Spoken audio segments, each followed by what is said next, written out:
C'est vrai que puis j'en avais vu passer des. Et puis c'était genre, tu vas apprendre à faire de la voix off, tu vas apprendre à faire des dessins animés. Mais à aucun moment, il disait, je vais vous apprendre à trouver des clients, je vais vous apprendre à vous organiser, je vais vous apprendre. Quand j'ai entendu ça sur ta vidéo de présentation, parce qu'elle était très bien en plus, je me suis dit, bah voilà, c'est tout ce que je veux, moi. Si j'ai quelqu'un qui m'aide à faire ça, c'est génial, quoi. Cours de théâtre, c'est ça. T'as fini, on te donne ton diplôme et on te dit, bon, allez, bonne chance. De mes démarches que j'ai faites avant l'été, j'ai eu des réponses là dernièrement et j'ai commencé à faire des contrats. Donc c'est plutôt bien. Je vous propose une entrevue avec Jeff Diaz, comédien et animateur radio en France, et qui s'est inscrit à l'Académie Voix Off Home Studio pour pouvoir développer sa propre clientèle et aller chercher ses propres contrats en voix off. Ce qu'il a réussi à faire en quelques mois à peine, on regarde ça, c'est parti! Eh bien, on est en compagnie de Jeff Diaz, qui est effectivement un membre de l'Académie Voix Off Home Studio, installé en France, évidemment. Oui, exactement, à Montbéliard. Et puis, Jeff, toi, tu fais partie de ceux qui avaient un bon bagage avant de s'inscrire à l'Académie, dans le sens que toi, tu étais déjà comédien, animateur radio. Évidemment, il y en a qui viennent de toutes sortes d'horizons. Oui, il y a d'autres comédiens. Oui, il y a des gens de la radio. Il y a des gens des communications. Et il y a aussi des gens dont c'était leur rêve de faire de la voix off depuis longtemps et qui viennent à l'Académie et que, évidemment, ils découvrent tout. Oui. Donc, dans ton cas, tu avais un bon bagage. C'est quoi ton expérience comme telle, tes formations? Puis t'es arrivé de quel, je dirais, niveau d'expérience, là? Alors moi, mon niveau d'expérience actuel, j'ai commencé, j'étais gamin déjà, comme beaucoup de gamins, 14-15 ans, j'adorais la musique, je voulais faire DJ dans les boîtes. Okay. Et après, j'ai directement commencé par faire une petite radio associative dans un premier temps. Et ensuite, j'avais envie de me professionnaliser un petit peu. Et j'ai eu de la chance aussi, il y a une petite part de chance aussi, où j'ai commencé à faire de la radio, j'avais 18 ans. On m'a donné l'opportunité de le faire. Je l'ai fait. J'ai pris des risques aussi. Et puis voilà, après c'était parti. À partir de 18 ans, j'ai commencé à faire de la radio sur Skyrock, une radio française. Et j'étais chez moi à Besançon. Ils faisaient des radios locales encore à l'époque. Et puis ma grosse lacune, moi, à ce niveau-là, pour la voix, c'était je parlais extrêmement vite. Ouais, bienvenue dans le club, je sais ce que je sais. Mais j'allais à une vitesse. Et une fois, il y a un comique qui vient sur Skyrock, et puis je fais une interview en direct, et puis après, à la fin de l'intervention, il me dit, mais tu fais un concours de rapidité de mots ou parce qu'il me dit, putain la vache, tu vas vite. Et donc à partir de là, je me suis rendu compte qu'effectivement, j'allais quand même très vite. Ah ouais. Mais voilà, après, mais c'est après que j'ai voulu faire d'autres formations et que je suis allé sur Paris, en fait, finalement, et puis j'ai fait les cours Florent. Et, et c'est vrai que le théâtre, ça aide quand même énormément de prendre des cours de théâtre, quels qu'ils soient. Hein. Je ne conseille pas forcément les cours Florent. Chacun a vraiment ses cours qui lui conviennent, quoi. Oui, parce qu'il y a une section, il y a toute une partie de la voix off qui peut demander de l'acting, des personnages et tout ça. Mais il y a aussi des gens en voix off qui ont aucune formation d'acteur. J'en parle d'ailleurs dans ma masterclass. Mon collaborateur anglophone est zéro acteur, mais il travaille constamment, sauf qu'il se niche dans les secteurs, justement, où tu n'as pas besoin de personnages comme tel. Puis, écoute, il travaille constamment. Mais donc, toi, tu as fait les cours Florent et après ça, tu as travaillé autant comme comédien que dans le secteur de la radio? Ah bah alors après les cours Florent, justement, j'ai été rappelé en radio. Ah. Donc je suis parti faire une émission matinale, sur une radio dans le nord de la France qui s'appelle Contact FM. Et puis et c'est là que j'ai mêlé mon côté comédien et mon côté animateur radio que j'avais un peu avant. Avec cette émission du matin, et je me permettais d'écrire ce que je voulais, de tester des blagues aussi un peu. C'est bien parce qu'on est planqué devant son micro, on voit personne, on n'a aucun retour, donc c'est très bien. Si on a fait une blague pourrie, au moins. Voilà. On le sait pas. Voilà, c'est ça, on le sait pas. Et puis cette émission a fait que elle a vraiment très très bien marché dans le Nord. Et après, on a été appelé par le national, mais par des radios nationales, donc Fun Radio. Et après, donc, je suis parti faire faire une émission nationale le soir, la libre antenne sur Fun Radio. C'est les ados qui appelaient pour dire qu'ils avaient des problèmes de boutons, voilà. Et puis, il fallait sortir des petites Aidez-moi. conneries, voilà, aidez-moi. Mais après, ça m'a vraiment permis ce côté-là de faire des personnages, vraiment, quoi. OK. J'adore faire des voix, travailler sur l'imaginaire aussi de ce que quelqu'un peut écouter et Ouais, imaginer. ouais, ouais. Voilà, on n'a jamais eu la même image d'une voix, quoi. Et voilà. Puis, mais parallèlement à ça, est-ce que tu faisais déjà des contrats de voix off comme tel? Alors j'en ai fait, oui, par la force des choses quelque part, on va dire, puisque comme je faisais de la radio, forcément, on me demandait de temps en temps de faire des voix pour de la pub. Mhm. Mais ça faisait partie de mon contrat, donc du coup, c'était pas des contrats à côté, Non, c'est ça. Ben finalement. oui. Inclus. Voilà. Mais, Mais en fait, je me suis jamais vraiment professionnalisé dans justement la voix off, quoi. Parce que c'est cette lacune aussi que j'ai, c'est que j'ai du mal à- alors, j'aime pas ce mot, mais vendre mes services, parce que c'est plutôt un service qu'on rend, sans dire vendre, ouais, ouais, ouais. et donc du coup, voilà, c'est ce petit côté aller chercher des clients, leur proposer voilà, un service, leur dire, voilà, bah, je fais des voix off, machin et tout. Tout ça, j'ai une lacune que j'ai eu là-dessus, que j'ai réussi à trouver chez toi dans ta formation, quoi. Ben voilà, c'est ce que j'allais te poser comme question. Qu'est-ce qui t'a poussé principalement à t'inscrire à l'Académie Voix Off Home Studio? Bah justement, ce côté de A à Z, quoi.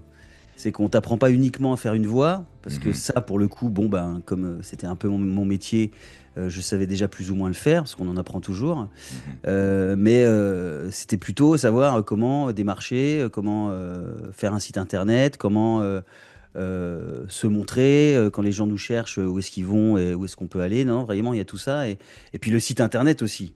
Voilà, Mhm. c'est super d'avoir mis des templates Ouais, ouais, tout déjà. fait. Voilà, t'expliques ça hyper bien. Donc, franchement, c'est même ma fille de 12 ans pourrait le faire Mhm. sans problème parce que c'est très bien expliqué, quoi. Oui, absolument. Puis il y a plusieurs membres de l'Académie qui avaient évidemment jamais, jamais, jamais eu de site web avant et qui ont passé à travers assez facilement. Puis Mm, à la base, tu sais, quand je dis vous avez un site web en un clic, c'est vrai, tu cliques, tu as ton site web, puis après ça, ben, c'est de le personnaliser. Puis, mais donc, puis en plus, toi, Jeff, je sais que tu avais fait la formation de façon vraiment rigoureuse. oui. Et évidemment, tu es un de ceux qui est passé à travers le plus rapidement dû à ton bagage. En 2 mois, toi, Mm, tu avais passé à travers tout, tu avais tout mis en place, tu savais vraiment comment travailler, tu savais comment vraiment bien enregistrer, gérer le son, tout ça. Tu as fait ta démo qui était d'une grande qualité. Euh, merci. ben, puis je me souviens quand tu me l'avais envoyé, j'ai fait waouh, mais quel beau travail. Et Merci. donc, qu'est-ce qui t'a surpris en faisant la formation? Qu'est-ce que tu as appris en faisant la formation? Bah alors, j'étais pressé d'aller au bout, comme beaucoup. En général, quand on se lance dans une formation, on se dit je vais aller au bout, mais je voulais pas griller les étapes, quoi. Mhm. Donc, je me suis vraiment organisé chaque jour une vidéo. Voilà, vraiment. Je me dis, je vais pas non plus me bourrer le crâne à Ouais, fond. ouais, Donc, ben non. je faisais chaque jour une vidéo. Et puis, bon, bah, il y avait les choses que je connaissais, les choses que je connaissais pas. Voilà, donc, pour l'installation du studio, ce qui m'a vraiment plu aussi, c'est vraiment bah, l'organisation aussi. Parce que moi, l'organisation, c'est très important parce qu'on se sent très vite débordé quand on a du travail. Oui, c'est Donc, ça. c'est Puis vraiment ça qui j'ai m'a. partagé avec les membres de l'Académie mes outils euh, que j'utilise depuis des années pour être justement, je dirais, performant, éviter la procrastination, puis tout ça. Mm, mm. Comme ce que j'ai appelé le planificateur responsable, que j'ai partagé avec les membres de l'Académie, puis qui a eu un succès incroyable. Chaque fois que je parle de ça aux gens, ils me disent ah oui, ça a changé ma façon de gérer mon temps. Je suis C'est beaucoup ça. plus productif. Mm, mm. Et des fois, ça prend pas grand-chose. Ben, ça prend pas grand-chose. J'avais essayé, moi, nombre d'outils au fil des années, avec Ouais. plus ou moins de succès. Puis c'est quand je suis tombé sur cet outil-là, où là, vraiment, j'ai fait, OK, je viens de trouver l'outil dont j'avais besoin pour être productif. Et de toute évidence, ça sert à un paquet de gens également. Parce qu'effectivement, mais comme tu disais, l'académie, c'est pas seulement apprendre à faire des voix, c'est pas seulement apprendre à avoir un home studio, c'est pas Mm, mm. seulement le travail au micro, c'est aussi tout ce qui est marketing, aller chercher Tout à des fait, ouais. clients, le marketing d'attraction aussi, comment être trouvé par des clients, comment gérer son temps, facturer, tout est là. Et il y a même le module 5 aussi maintenant sur le mindset, pour avoir un mindset d'entrepreneur. Quelle est l'importance du mindset, d'après toi, dans la réussite pour un home studio? Bah alors là, c'est vrai qu'effectivement, donc après avoir vu toutes les vidéos, je me suis organisé. Je me suis dit, bon, alors aujourd'hui, je ne fais pas de voix, j'appelle des gens. Donc je me Oui. faisais sur une semaine, voilà, 10 appels. Et puis souvent, c'est les premiers les plus durs. Parce que Mhm. ben, on se dit, oh là là, on est un peu stressé, on va avoir une première personne, comment ça va se passer et tout. Et puis une fois qu'on a passé les deux, trois premiers appels, bon, après c'est. Et puis il y a un côté finalement naturel qui va se créer avec la personne qu'on a au bout du fil. Et puis on se rend compte qu'on a juste une personne au bout du fil et c'est tout en fait, hein. Et voilà. Et ensuite derrière, on envoie le mail. Et c'est vrai que moi, de mon côté, quand j'ai fait les démarches, j'ai eu des retours, des gens qui m'ont répondu, qui m'ont dit, bon, qui n'étaient pas forcément disponibles, qui cherchaient pas forcément maintenant, mais qui penseraient à moi pour l'avenir, ce genre de choses. Et ça, c'est des petits débuts de quelque chose. Et c'est Mhm. hyper important. Alors moi, j'ai pensé, tout simplement, pour répondre à ta question, ça m'a été très, très, très utile, quoi. Vraiment. Oui, puis souvent, les gens pensent que cet acte-là, c'est un acte de vente, alors qu'on aide des gens. C'est ça. On aide des entreprises, on facilite leur vie. Il y a des entreprises qui allaient dans des grands studios commerciaux, qui trouvaient ça intimidant, qui trouvaient ça cher, qui trouvaient ça difficile au point de vue de la Oui, disponibilité, des horaires, tout ça.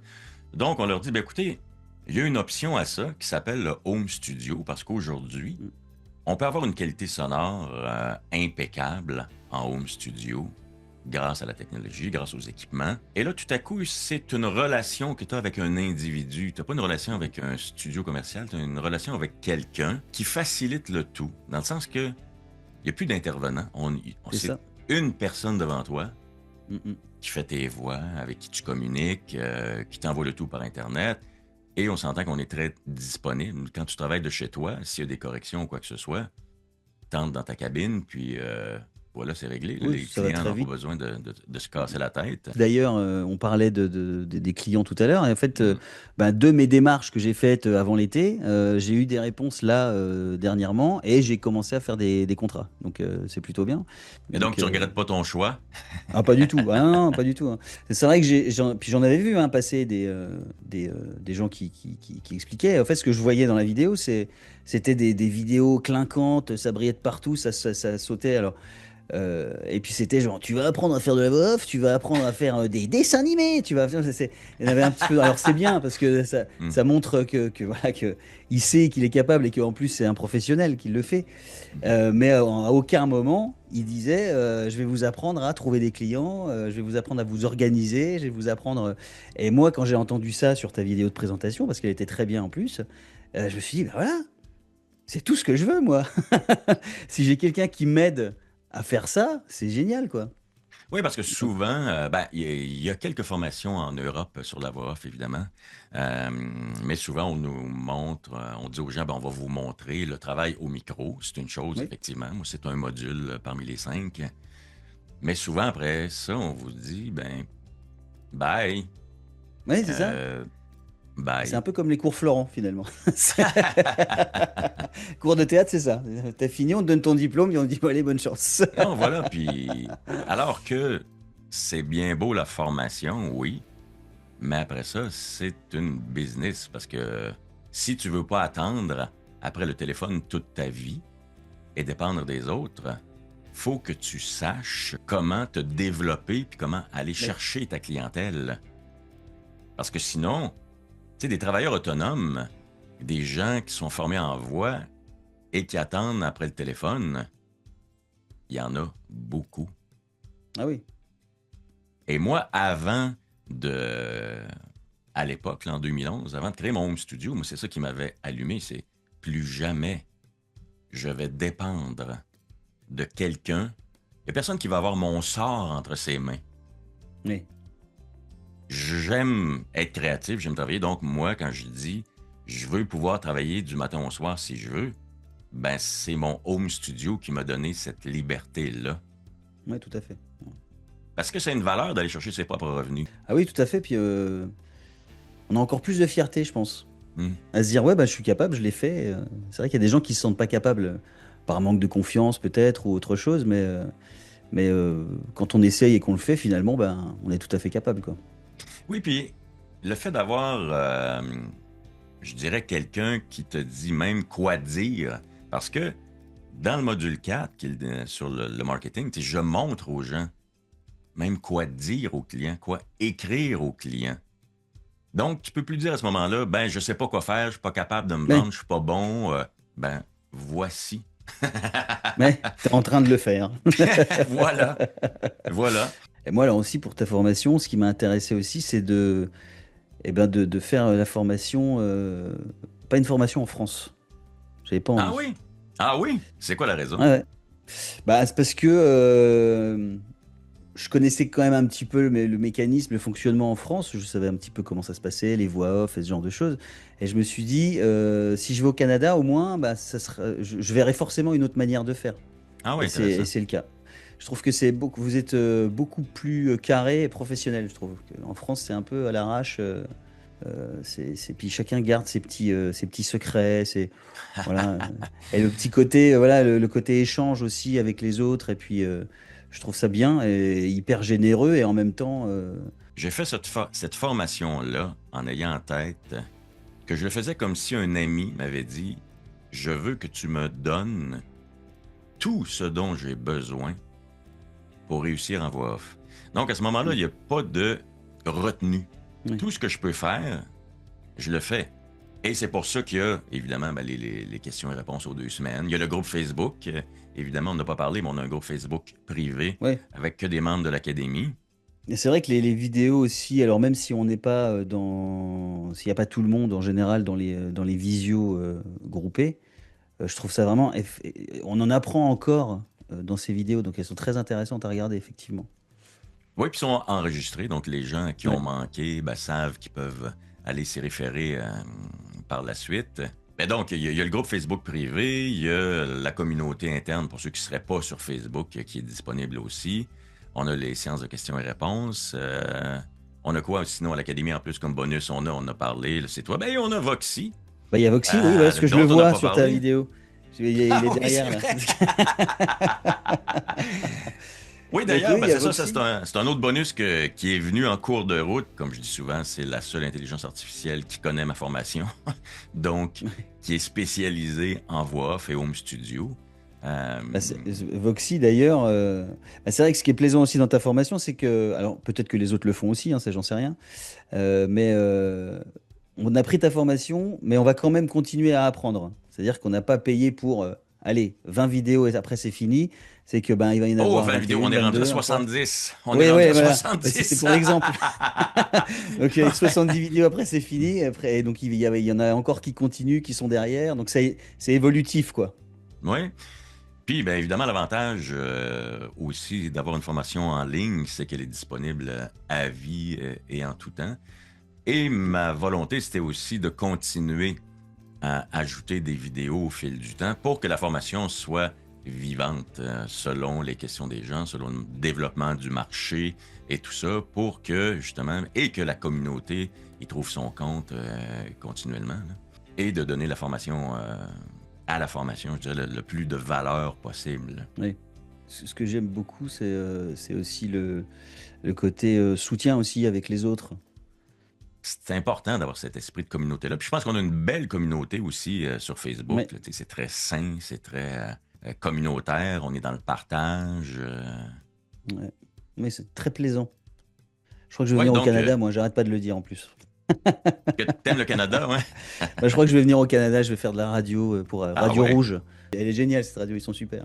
Oui, oui, absolument. Mais écoute, t'es le bienvenu, mon cher, quand tu veux. Tu viens de déménager. Écoute, tu dois avoir encore tes boîtes. Ouais, voilà, c'est ça. Les cartons sont encore faits, donc Et donc, en terminant, Jeff, qu'est-ce que tu dirais à quelqu'un, par exemple, qui hésiterait à s'inscrire à l'Académie Voix Off Home Studio? Peu importe son niveau d'expérience, tu lui dirais quoi? ouais. Bah, je lui dirais que s'il a vraiment envie de se lancer, qu'il n'hésite pas, c'est pas une arnaque. Mais c'est vrai qu'il y a beaucoup de choses sur Internet, c'est quand même important Bah de le oui, mentionner. oui, oui. Et je le dis à quel point j'ai passé des années à développer ça, puis à quel point j'ai fait ce que, à quelque part, personne ne veut faire, c'est-à-dire passer Oui. des mois et des années à développer une formation. Mais je l'ai fait parce que je voulais léguer, en quelque part, si tu veux, tout ce que j'ai pu apprendre et que ça puisse être utile aux gens. Mais c'est important que des gens puissent témoigner que Ouais, puis ce que je dis, c'est vrai. Eh bien, un gros merci, Jeff. Ce fut un plaisir. Bah, Et merci à puis, vous. on se retrouve très bientôt à l'Académie, que ce soit comme ça, sous forme Q&A, comme on fait souvent, en questions et réponses, ou sur le groupe Facebook privé. Merci beaucoup, mon cher, et c'est un plaisir de t'avoir à l'Académie et d'assister à ton développement et à ton cheminement. Bah, merci beaucoup, Yves.